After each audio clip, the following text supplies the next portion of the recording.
The private jet soared steadily over the Midwest, gliding quietly through the clouds. Former President Donald Trump, wearing his usual Navy suit and red tie, boarded the plane last. This trip to Denver was unlike most. No press, no large entourage, just a simple flight to attend a veterans event. As he entered first class, something unusual caught his eye. A young boy, no more than 10, sitting by the window, alone. His shoulders trembled slightly. No phone, no tablet, only a crumpled photo gripped tightly in his small hand. A stewardess leaned in and whispered, "He's under military escort. His father died in action overseas. His mom's not around." Trump paused. He could have asked for a different seat, but instead, he quietly sat down beside the boy. The child didn't look up. Trump gently leaned toward him and asked softly, "Hey there, you okay?" The boy shook his head without saying a word. Trump noticed the photo in the boy's hand, a smiling man in uniform holding a younger version of the same boy. A moment frozen in time. "That's your dad?" Trump asked. The boy nodded slowly. Today was his funeral. Trump didn't speak. Politics disappeared. There were no cameras to perform for. Only the quiet weight of a child's grief, heavier than almost anything Trump had ever faced. For the first time in a long while, he was at a loss for words. Minutes passed in silence. Only the quiet hum of the jet engines filled the air. Trump looked again at the worn photograph. It had been folded and unfolded many times. The man wore a Marine's insignia and a proud smile. So did the boy, back when the picture was taken. "What's your name?" Trump asked gently. "Jacob." "Jacob West," the boy replied. "Jacob," Trump said quietly. "Your dad must have been one brave man." Jacob didn't answer. He just stared out the window. Trump, who had spent decades surrounded by crowds, fame, and power, now sat next to the most real, painful kind of sorrow, a boy with no one to come home to. The stewardess returned, handing Jacob a blanket and some hot cocoa. He didn't touch it. Trump nudged the cup toward him. "Your dad probably drank cocoa with you on cold nights, huh?" Jacob blinked hard. "Every Friday. He brought donuts, too." That memory cracked something open. Jacob's shoulders began shaking again. Without thinking, Trump gently placed a hand on the boy's back. No words, just presence. The stewardess leaned over again and whispered, "His father, Captain Daniel West, was killed during a rescue mission in Syria. Jacob lives with his aunt now. He insisted on flying alone today, with just his dad's flag and photo. Didn't want a crowd." Trump nodded solemnly. He had met many Gold Star families before, but this was different. It wasn't a public ceremony. It was the raw, unfiltered aftermath of war. "Did you know my dad?" Jacob asked suddenly. "No," Trump replied honestly. "But I wish I had."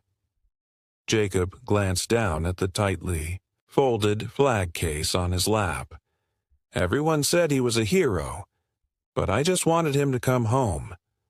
Trump swallowed hard. Being a hero doesn't mean you're never scared. It means you show up anyway, and your dad showed up. For you, for people he didn't even know. For the first time, Jacob looked him in the eye. "You really think so?" "I know so," Trump said firmly. Jacob sat a little straighter. The pain was still there, but something had shifted. He reached into his backpack and carefully pulled out a folded envelope. "This is the last thing he wrote to me, Jacob." whispered. I haven't read it yet. I'm scared. What if it makes me miss him more? Trump took the letter gently and examined the front. In neat handwriting. To my brave boy, Jacob. Sometimes, Trump said, the things that hurt the most help us the most. Jacob nodded slowly and opened the letter, his hands trembling. He began to read aloud. If you're reading this, I didn't make it home, but I need you to know, son, being your dad was the greatest honor of my life. Tears streamed down Jacob's cheeks. Trump had heard countless speeches in his lifetime, but nothing this powerful. I want you to be strong, even when it's hard. I want you to live big, dream louder, and love deeper than most people ever dare. Jacob continued, voice shaking. The letter ended. Don't be afraid of the world, Jacob. Make it better. Silence filled the cabin. Trump, usually full of words, had none. Not after that. He had built towers, met kings, survived political storms, but nothing came close to the strength in that letter. Your dad gave you a mission, Trump finally said. Jacob nodded. Yeah, he did. Still holding the letter, Jacob asked, Do you think he was scared? Trump thought for a moment. I think everyone's scared when they love something enough to lose it. Jacob nodded as if trying to grasp something too large for his age. He said he'd come home. He promised. Trump looked into the boy's eyes. And he did, Jacob. The only way he could. He came home with honor. Jacob clutched the folded flag tighter. I just wanted one more day. So do a lot of people, Trump said softly. For all kinds of reasons. After a long pause, Jacob asked, You've met a lot of important people, right? Yes, Trump replied.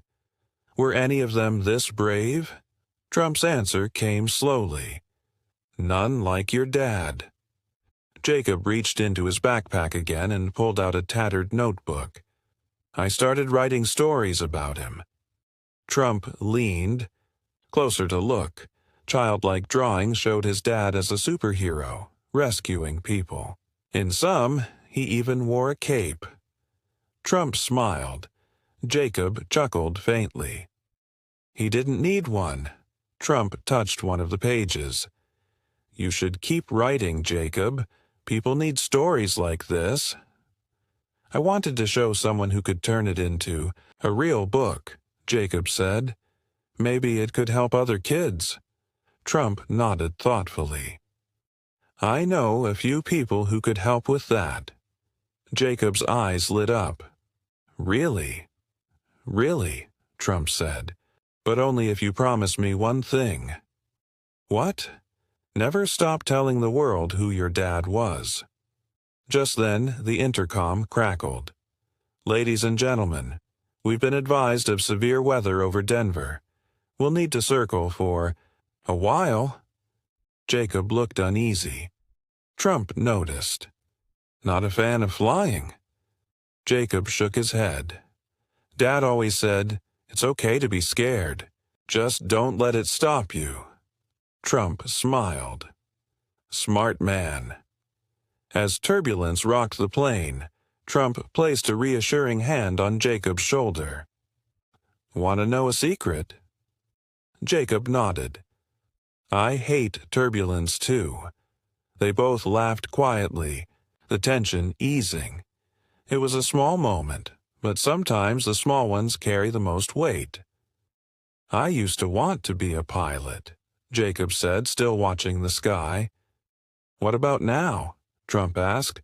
Jacob was quiet for a moment. It's hard to dream big when your heart hurts. Trump nodded. Grief can change our dreams, but sometimes it sharpens them too.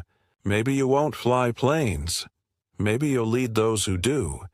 Jacob's eyes narrowed thoughtfully. "Commander Jacob West." Trump grinned. "Has a nice ring to it." The cockpit door opened briefly. The pilot stepped out and approached them, kneeling beside Jacob. "Your dad was Captain Daniel West?" he asked gently. Jacob nodded. "I served under him in Afghanistan. He once saved our entire convoy, risked his own life to do it." Jacob's eyes widened. "You knew him?" "Did. He wasn't just a leader. He stayed up nights writing letters to soldiers' families. He made every one of us feel seen." Then the pilot removed his own patch and handed it to Jacob. "This belongs with someone braver than me." Jacob stared at the patch in awe. For the first time that flight, he smiled. Trump leaned in and said, "Jacob, you've shown more courage today than most adults do in a lifetime." Jacob looked down. "I still feel broken." Trump nodded. "Broken doesn't mean worthless. Sometimes broken things shine the brightest." "Everyone tells me to be strong," Jacob whispered. "But I don't feel strong." Trump met his eyes. "Real strength isn't pretending you're okay. It's letting yourself cry and still finding the strength to move forward. You're strong because you loved him. And you're still here." Jacob wiped his eyes. "Thanks for not letting me sit alone." "Thanks for reminding me what really matters," Trump replied. As they neared landing, Jacob asked, "Do you have kids?" "I do. Barron's close to your age?" "Does he miss you?" "When you travel?" "I used to think being important meant being busy," Trump admitted. "But being important means showing up."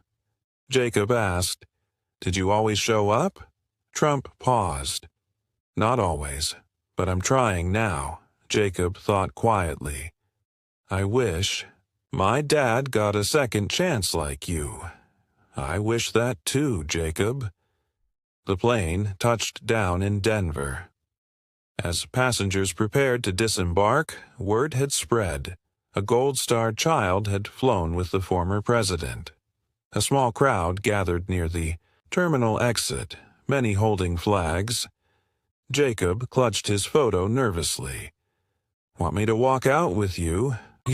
Trump asked. Jacob nodded. As they stepped out, the crowd fell silent. Slowly, people placed hands over hearts. Some saluted. Jacob didn't fully understand it, but he felt something powerful. Honor, pride, and deep respect. He stood taller. Retired general stepped forward, crisp in full uniform.